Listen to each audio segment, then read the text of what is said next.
Focal segment glomerulonephritis. Focal segment में खास किस्म के सेगमेंट होते हैं।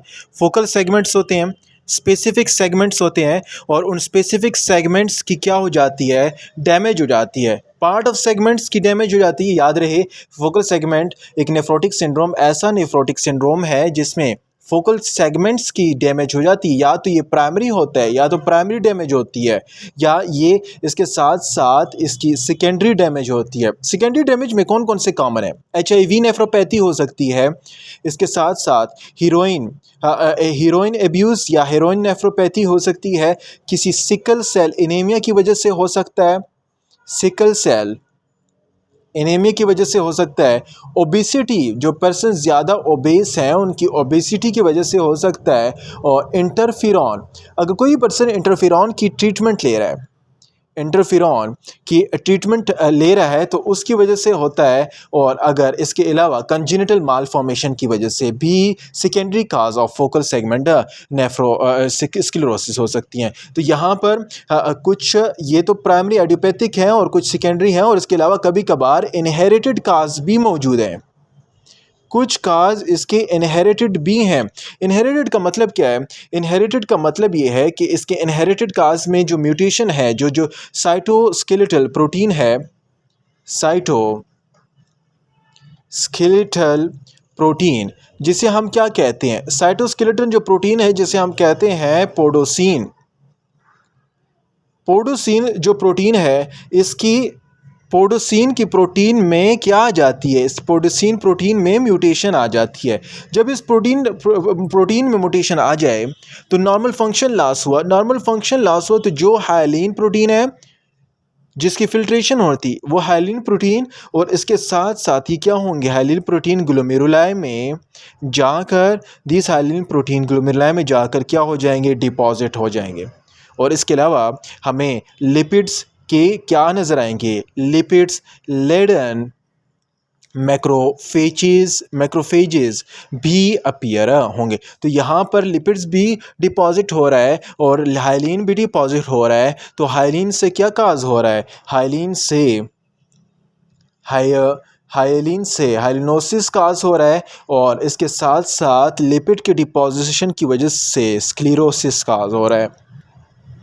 तो HIV प्राइमरी काज हुआ है, और म्यूटेशन में हमारे पास इनहेरिटेड म्यूटेशन की वजह से भी हो सकता है, जिसमें स्केलेटल प्रोटीन जो है पोडोसाइड प्रोटीन है, पोडोसिन प्रोटीन, उनकी म्यूटेशन हो जाती है, हेलिन डिपॉजिट हो गए, लिपिड लेडर मैक्रोफेजेस की डिपोजिशन हो जाती है, और फोकल सेगमेंट की स्क्लेरोसिस हो जाती है। तो यहाँ पर लाइट माइक्रोस्कोप में अगर देखा जाए तो लाइट माइक्रोस्कोप में क्या नज़र आएगा, लाइट माइक्रोस्कोप में स्क्लेरोसिस नज़र आएगी, और स्क्लेरोसिस के साथ साथ हाइलिनोसिस नज़र आएगा।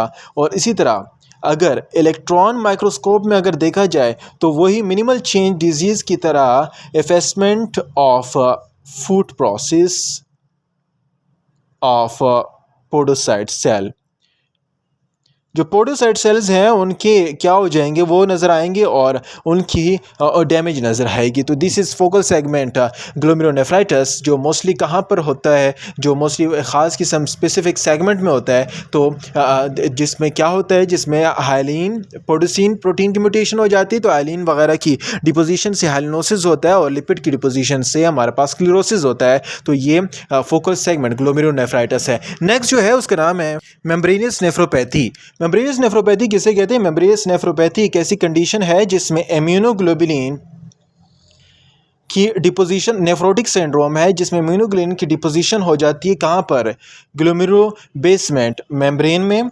और उसमें डिपोजिशन होने के साथ ही जो कैपिलरी वाल हैं, जो कैपिलरी वाल है, उस कैपिलरी वाल की क्या हो जाती है, पिलपिली वाल की थिकनेस हो जाती है। तो कैपिलरी वाल की थिकनेस हो जाती है और इम्यूनोग्लोबुलिन की डिपोजिशन हो जाती है। मोस्टली एडल्ट्स में ही होता है, और एडल्ट्स में between age of 30 to 60 year people में ये ज़्यादा से ज़्यादा मेम्ब्रेनस नेफ्रोपैथी की कंडीशन आती है। तो इसके प्राइमरी काज क्या है? इसके प्राइमरी काज की अगर मैं बात करूँ तो प्राइमरी काज में क्या आ रहा है, ऑटो एंटीबॉडी आ रही है। एंटीबॉडी अपने ही सेल के ख़िलाफ़ काम करेगी, वर्क करेगी, और antibody is against the receptor. एक रिसेप्टर है और उस रिसेप्टर का नाम है phospholipid lipase A2। फास्फोलाइपेज A2 receptor के ख़िलाफ़ ही होता है, तो ये प्राइमरी काज है। सेकेंडरी की अगर बात करें तो ये मेम्ब्रेन नेफ्रोपैथी मोस्टली सेकेंडरी की अगर बात की जाए तो इट इज़ ड्रग्स की वजह से, मोस्टली ड्रग्स की वजह से हो सकता है, जिसमें non steroid anti inflammatory drugs आ जाते हैं, जिसमें पेनिसिलिन आ जाता है, पेनिसिलिन आ जाता है, या इसके अलावा ड्रग्स के अलावा इन्फेक्शन की वजह से भी हो सकता है। इन्फेक्शन में कौन कौन से आते हैं? इन्फेक्शन में हेपेटाइटिस बी वायरस हुआ, हेपेटाइटिस सी वायरस हुआ, सिस्टेमिक ल्यूपस एरिथेमेटोसिस की वजह से, या कोई सॉलिड ट्यूमर है उसकी वजह से भी ये कंडीशन आती है। तो दिस आर द सेकेंडरी काज, ये इसके सेकेंडरी काज है। प्राइमरी काज में एंटीबॉडी अगेंस्ट फास्फोलिपिड A2 के ख़िलाफ़ है और अपनी ही उसके ख़िलाफ़ काम कर रही है। तो इसके साथ साथ कैपिलरी वॉल की थिकनेस हो रही है। कैपिलरी वॉल की थिकनेस के साथ अगर आप देखें लाइट माइक्रोस्कोप में, तो लाइट माइक्रोस्कोप में क्या नज़र आएगा? Glomerular basement membrane become what? Thicken. Glomerular basement membrane की थिकनेस हो जाएगी और उसकी थिकनेस नज़र आएगी। और इम्यूनोफ्लोरेसेंट्स अगर स्टेन देखा जाए तो इम्यूनोफ्लोरेसेंट स्टेन में ग्रेनुलर अपीयरेंस आएगी। ग्रेनुलर अपीयरेंस क्यों आ रही है? ग्रेनुलर अपीयरेंस जितने भी इंट्रिंसिक फैक्टर हैं, जितने भी इंटरसेलुलर डिपोजिशंस हैं, उन डिपोजिशन की वजह से ये क्या हो जाएंगे? ये ग्रेनुलर अपीयरेंस आएगी। इलेक्ट्रॉन माइक्रोस्कोप की अगर बात की जाए मेम्ब्रेनस नेफ्रोपैथी में, तो मेम्ब्रेनस नेफ्रोपैथी में इलेक्ट्रॉन माइक्रोस्कोप में क्या नजर आएंगे? Spike and Doom appearance. Spike and Doom appearance किसकी? सब एपिथेलियल जो डिपॉजिट हैं, जो एपिथेलियल के ऊपर डिपॉजिट हैं या इसके नीचे डिपॉजिट हैं, उन डिपॉजिशन की वजह से, सब एपिथेलियल डिपॉजिट की वजह से spike and Doom appearance membranous nephropathy में नजर आएगी। तो मेम्ब्रेनस नेफ्रोपैथी हर उस कंडीशन का नाम है, नेफ्रोटिक सिंड्रोम का नाम है, जिसे एंटीबॉडी इम्यूनोग्लोबुलिन अपने ही अगेंस्ट ग्लोमेरुलर बेसमेंट मेम्ब्रेन के खाम एक्ट करते हैं, जिसकी वजह से कैपिलरी वॉल की थिकनेस हो जाती है। प्राइमरी में एंटीबॉडी अपने रिसेप्टर के खिलाफ काम करती है जो फास्फोलाइपेज A2 है, और सेकेंडरी में या तो ड्रग्स की वजह से होता है जिसमें एनसैड और पेनिसिलिन आता है, या इन्फेक्शन की वजह से hepatitis B virus, hepatitis C virus, SLE या सॉलिड ट्यूमर की वजह से होता है। और ये इंट्रिंसिक इम्यूनोफ्लोरेसेंस की अगर देखा जाए तो वहाँ पर ग्रेनुलर अपीयरेंस नजर आएगी, लाइट माइक्रोस्कोप में ग्लोमेरुलर बेसमेंट मेम्ब्रेन की थिकनेस नजर आएगी, और इलेक्ट्रॉन माइक्रोस्कोप में स्पाइक एंड डूम अपीयरेंस नजर आएगी, जो कि सब एपिथेलियल में डिपॉजिट होंगे। तो ये मेम्ब्रेनस नेफ्रोपैथी हुआ जो किस में था? जो नेफ्रोटिक्स है। मिनिमल चेन डिजीज पढ़ लिया है, फोकल सेगमेंट ग्लोमेरुलोनेफ्राइटिस पढ़ लिया है, मेम्ब्रेनस नेफ्रोपैथी पढ़ लिया है। जो फोर्थ वन है जो नेफ्राइटिक और नेफ्रोटिक दोनों है, उसका नाम है मेम्ब्रेनोप्रोलिफरेटिव ग्लोमेरुलोनेफ्राइटिस। मेम्ब्रेनोप्रोलिफरेटिव ग्लोमेरुलोनेफ्राइटिस एक ऐसी कंडीशन है जिसमें अल्टरेशन हो जाती है ग्लोमेरुलर बेसमेंट मेम्ब्रेन की। ग्लोमेरुलर बेसमेंट मेम्ब्रेन के अल्टरेशन के साथ साथ जो मेसेंजियल सेल हैं ग्लोमेरुलस के, उन मेसेंजियल सेल में भी अल्टरेशन हो जाती है। तो ग्लोमेरुलर बेसमेंट मेम्ब्रेन और मेसेंजियल सेल दोनों की क्या हो जाती है? अल्टरेशन हो जाती है। याद रहे कि ये नेफ्राइटिक और नेफ्रोटिक दोनों में आता है। फर्स्ट नेफ्राइटिक हो जाता है और उसके बाद फिर को रिस्पॉन्ड, फिर उसके बाद नेफ्रोटिक के सिम्टम्स भी इसमें अपीयर हो जाते हैं। नेफ्राइटिक और नेफ्रोटिक दोनों कंडीशन आ जाती है। तो इसके डिफरेंट टाइप्स, इसके 2 टाइप्स हैं। एक का नाम है मेम्ब्रेनोप्रोलिफरेटिव ग्लोमेरुलोनेफ्राइटिस टाइप 1, मेम्ब्रेनोप्रोलिफरेटिव ग्लोमेरुलोनेफ्राइटिस टाइप 1, और दूसरे का नाम है मेम्ब्रेनोप्रोलिफरेटिव ग्लोमेरुलोनेफ्राइटिस टाइप 2। टाइप 1 और टाइप 2 दोनों है। तो यहाँ पर टाइप 1 में अगर बात करें तो यहाँ पर टाइप 1 में डिपोजिशन होती है ग्लोमेरुलर बेसमेंट मेम्ब्रेन में। तो दिस डिपोजिशन, कोई भी इम्यून कॉम्प्लेक्स है, उस इम्यून कॉम्प्लेक्स की वजह से क्या हो जाती है? डिपोजिशन हो जाती है। वो या तो हेपेटाइटिस बी वायरस की फॉर्म में होगा, या हेपेटाइटिस सी वायरस की फॉर्म में, या तो SLE सिस्टेमिक ल्यूपस एरिथेमेटोसिस की फॉर्म में जो एसोसिएटेड है इससे, उसकी फॉर्म में भी हो सकता है, जिसकी वजह से इम्यून कॉम्प्लेक्स बन जाएगा और कॉम्प्लेक्स बनने के साथ ही वहाँ पर डिपोजिशन हो जाएगी। मेम्ब्रेनोप्रोलिफरेटिव ग्लोमेरुलोनेफ्राइटिस टाइप 2, जिसे हम क्या कहते हैं? जिसे हम dense deposit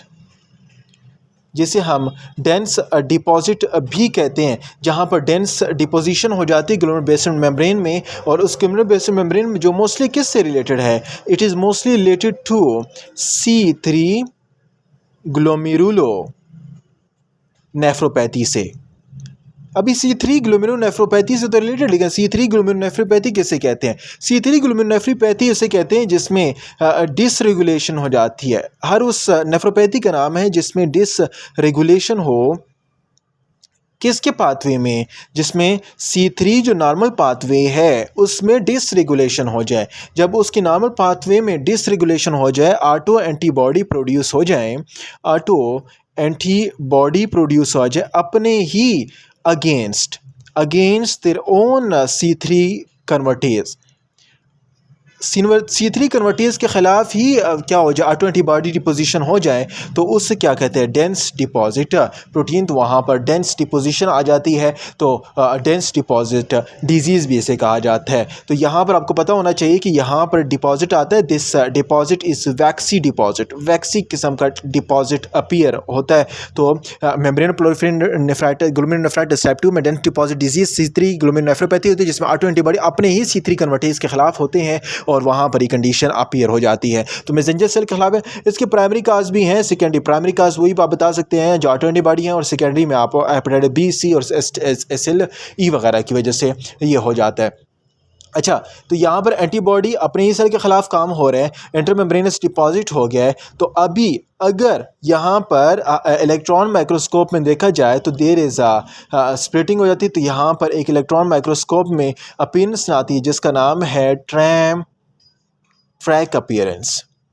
tram track appearance proliferative है, ग्लोमेरुलो प्रोलिफरेटिव है, तो इसमें क्या होगा? इसमें ट्रैम ट्रैक अपीयरेंस आ जाती है। तो दिस इज़ द लैंडमार्क जिसकी वजह से हम पता चल जाता है। तो मेम्ब्रेनो प्रोलिफरेटिव ग्लोमेरुलोनेफ्राइटिस एक ऐसी कंडीशन है जिसमें ऑटो एंटीबॉडी अपने ही ग्लोमेरुलर बेसमेंट मेम्ब्रेन और मैसेंजर सेल के खिलाफ काम करें, तो ये नेफ्राइटिक भी है और नेफ्रोटिक भी है। और इसके साथ साथ टाइप 1 में डिपोजिशन हो जाती है मिनरलाइज, टाइप 2 में डेंस डिपॉजिट जो C3 ग्लोमेरुलोनेफ्रोपैथी से रिलेटेड है, जिसमें ऑटो एंटीबॉडी अपने ही C3 कन्वर्टेज के खिलाफ काम करते हैं और वैक्स डिपॉजिट अपीयर हो जाती है। इलेक्ट्रॉन माइक्रोस्कोप में अपीयरेंस देखें तो यहाँ पर क्या आती है? ट्रैम ट्रैक की अपीयरेंस आती है। फिफ्थ जो नेफ्रोटिक सिंड्रोम है उसका नाम है एमाइलोइडोसिस। एमाइलोइडोसिस।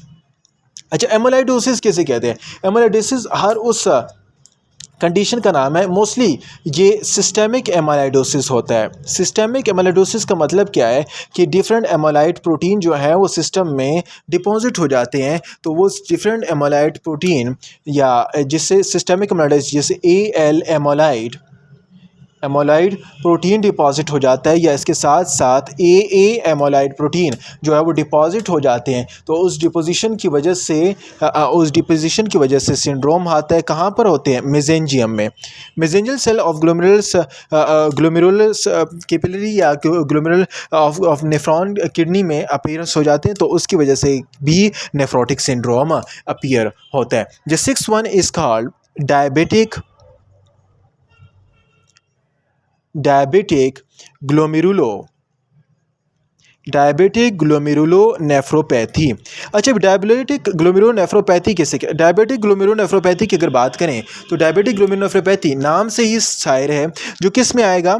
जो डायबिटिक मेलाइटिस की कंडीशन में आएगा। और ये मोस्ट कॉमन काज है किसका? It is the most common cause of and stage renal disease. And stage renal disease का मोस्ट कॉमन काज है। तो यहाँ पर इसमें क्या होता है? डायबिटिस मेलाइटिस में हाइपरग्लाइसीमिया हो जाती है। हाइपरग्लाइसीमिया के साथ साथ जब हाइपरग्लाइसीमिया हो जाए तो उस हाइपरग्लाइसीमिया के साथ साथ जो टिश्यू के प्रोटीन है, जो बॉडी में टिश्यू के जो प्रोटीन है, उस टिश्यू प्रोटीन में क्या हो जाती है? नॉन एंजाइमेटिक ग्लाइसेशन हो जाती है। नॉन एंजाइमेटिक ग्लाइसेशन हो जाए। जब non enzymatic glycation of tissue protein हो जाए तो उसकी वजह से ग्लोमेरुलर बेसमेंट मेम्ब्रेन क्या हो जाएंगे? थिकन हो जाएंगे। ग्लोमेरुलर बेसमेंट मेम्ब्रेन की थिकनेस इंक्रीज हो जाएगी और उस थिकन हो जाएंगे। और जो ही वो थिकन होंगे, आपको पता होना चाहिए कि थिकनेस के साथ साथ उनकी परमिएबिलिटी भी इंक्रीज होगी, उसकी परमिएबिलिटी भी ज़्यादा हो जाएगी। जब परमिएबिलिटी ज़्यादा है तो क्या ज़्यादा होगा? हाइपर फिल्ट्रेशन होगा। हाइपर फिल्ट्रेशन होगा हाइपर फिल्ट्रेशन के साथ साथ ग्लोमेरुलर हाइपरटेंशन इंक्रीज होगा।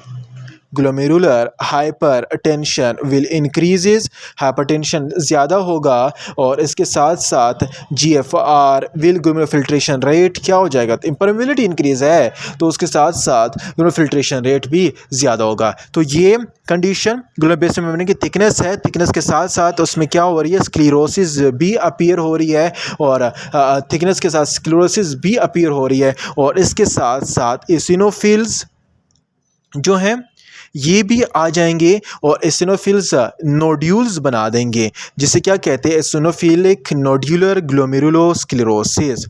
ग्लोमेरुलोस्क्लेरोसिस ये कंडीशन आ जाएगी, एसिनोफिलिक नोड्यूलर ग्लोमेरुलोस्क्लेरोसिस की कंडीशन आ जाएगी, जिसे हम क्या कहते हैं, केमल स्टील विल्सन लेजन्स वगैरह अपीयर हो जाएंगे किसमें, डायबिटिक ग्लोमेरुलोनेफ्रोपैथी में। तो डायबिटिक ग्लोमेरुलोनेफ्रोपैथी एक ऐसी नेफ्रोटिक सिंड्रोम है जिसमें डायबिटिक मेलाइटिस की वजह से होता है, most common and stage renal disease का बहुत इंपॉर्टेंट काज है।